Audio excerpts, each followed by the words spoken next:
എല്ലാവർക്കും ആദ്യമായിട്ട് നന്ദി പറയുന്നു. ഞാൻ 2005-ലാണ് ജോൺസനെ സാറുമായിട്ട് ബന്ധപ്പെടുന്നത്. കാരണം ഞാൻ എൻ്റെ മകനെയും കൊണ്ട് ഈ ലൈബ്രറിയിൽ വരികയാണ്. അപ്പോൾ ഇവിടെ അന്ന് കുട്ടികൾക്ക് ഫ്രീ ആണ്, ഇപ്പോഴും അത് തന്നെയാണ്. അങ്ങനെ എനിക്കൊരു ഓർമ്മയിൽ 2009 കാലഘട്ടത്തിലാണെന്ന് തോന്നുന്നു. അന്ന് ഈ ബുക്കൊക്കെ കിട്ടാൻ ഭയങ്കര ബുദ്ധിമുട്ടാണ്. അപ്പോൾ ഈ സംസ്ഥാന ലൈബ്രറി കൗൺസിലിന്റെ വായനാ മത്സരത്തിൽ ഒരു ബുക്കായിരുന്നു എനിക്ക് തോന്നുന്ന കലാമണ്ഡലം ഹൈദരാലിയുടെ മഞ്ജുതരം എന്ന് പറഞ്ഞൊരു ബുക്കുണ്ടായിരുന്നു. എൻ്റെ ആത്മകഥാപരമായ ബുക്കാണ്. അത് ഒരിടത്തും കിട്ടാനില്ല.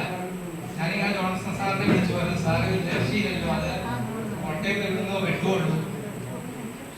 എന്നെ അത്ഭുതപ്പെടുത്തിക്കൊണ്ട് ഈ പരീക്ഷയുടെ 2 ദിവസം മുമ്പ് അദ്ദേഹം രാത്രിയിൽ വന്നിട്ട് എൻ്റെ വീടിന്റെ വാതിലും മുട്ടുകയാണ്. ബുക്ക് കിട്ടി, ദേവസ്യ എഴുതാമെന്ന് പറഞ്ഞിട്ട്. അത്ര നമുക്ക് ഒരു മനുഷ്യൻ അങ്ങനെ ഇതിനോടൊരു ഡെഡിക്കേഷൻ കാണിക്കുന്ന ഒരു വ്യക്തിയായിരുന്നു. ആ മോനെ കഴിഞ്ഞിട്ട് സ്റ്റേറ്റ് ലൈബ്രറി മത്സരത്തിലൊക്കെ പങ്കെടുത്തു. അതിനുശേഷം മകള് പ്രോത്സാഹിപ്പിച്ച സാറ് തന്നെ ജില്ലയിൽ ഫസ്റ്റ് കിട്ടി, സ്റ്റേറ്റിൽ പങ്കെടുത്തിട്ടുണ്ട്. 2 പേരും ഡോക്ടർമാരായി. അവർക്കൊരു കഥ. എൻ്റെ പേര് ദേവസ്യ എന്നാണ്. ഞാൻ കോഴിക്കോട് മെഡിക്കൽ കോളേജിലായിരുന്നു വർക്ക് ചെയ്തുകൊണ്ടിരുന്നത്. പ്രൊമോഷനായി തൃശ്ശൂർ മെഡിക്കൽ കോളേജിൽ നിന്ന് സൈനിക ഓഫീസറായിട്ട് പെൻഷനായതാണ്. പെൻഷനാകുന്ന സമയത്ത് സർക്കാർ കുറച്ച് പൈസയൊക്കെ തരുമല്ലോ. അപ്പൊ അങ്ങനെ ഇരിക്കുമ്പോഴാണ് അവിടെ പുറകിൽ കുറച്ച് സ്ഥലമൊക്കെ കൂടുതൽ വാങ്ങാൻ ഉദ്ദേശിച്ചപ്പം എല്ലാവരും എതിർത്തു. കാരണം അത് നിങ്ങൾക്ക് ബാങ്കിൽ ഇട്ട് കഴിഞ്ഞാൽ നിങ്ങൾക്ക് എത്രയോ പൈസ കിട്ടും, നിങ്ങൾക്ക് പലിശയായിട്ട് നിങ്ങൾ കണക്ക് കൂട്ടിക്കോളൂ, ലാൻഡിന്റെ വില നോക്കിക്കഴിഞ്ഞാൽ. എല്ലാവരും എതിർത്തു. എന്റെ ഭാര്യ ഇവിടെ ഇരിപ്പുണ്ട്, അദ്ദേഹം മാത്രമാണ് എന്നെ സപ്പോർട്ട് ചെയ്തത്.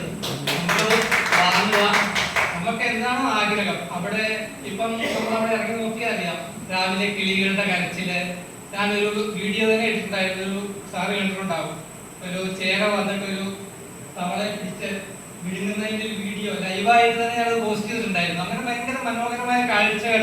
നമ്മൾ പൈസ നമുക്ക് ബാങ്കിൽ ഇട്ട് കഴിഞ്ഞാൽ യാതൊരുവിധ സന്തോഷവും ഉണ്ടാകില്ല. അത് മാസം ക്രെഡിറ്റ് അല്ലാതെ. പക്ഷെ അങ്ങനത്തെ ഈ കിളികള്, പുതിയ കിളികൾ വന്ന് കൂട് കൂട്ടുക, വീടിന്റെ മുറ്റത്ത് ഇപ്പം കിളിക്കൂടുണ്ട്. ഇതെല്ലാം കാണുമ്പോൾ നമുക്ക് വരുന്ന സന്തോഷമാണ് കർഷകന്റെ യഥാർത്ഥ ഒരു സന്തോഷം. അത് മാത്രമല്ല, എന്റെ ഫാദർ കോട്ടയം ജില്ലയിലെ മണിമലയെന്ന് മലബാർ കുടിയേറി. അപ്പൊ ഞങ്ങളുടെയൊക്കെ രക്തത്തിൽ ജനിതകമായിട്ട് ഒരു കർഷകന്റെ ഒരു DNA ഉണ്ട്. അതുകൊണ്ടാണ് നമുക്ക് അതിനോട് താല്പര്യം വരുന്നത്. പക്ഷെ പുതിയ ജനറേഷനോട് അത് പറഞ്ഞു കഴിഞ്ഞാൽ അവർക്ക് അതിന്റെ ആ മാതിരി ഒരിക്കലും മനസ്സിലാകില്ല.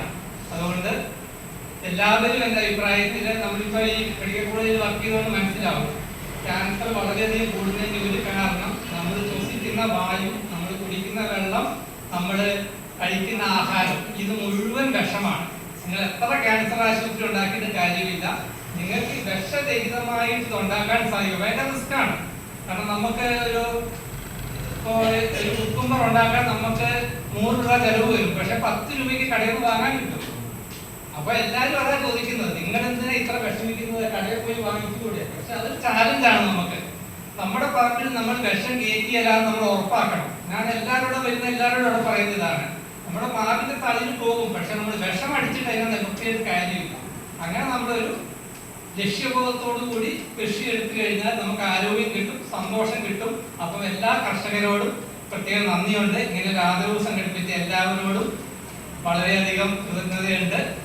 ഈ ഇങ്ങനെ ഒരു അവസരം ഉണ്ടാക്കി തന്ന ജോൺസൺ സാറിനും പ്രത്യേകം നന്ദി പറഞ്ഞുകൊണ്ട് തൽക്കാലം നിർത്തുന്നു.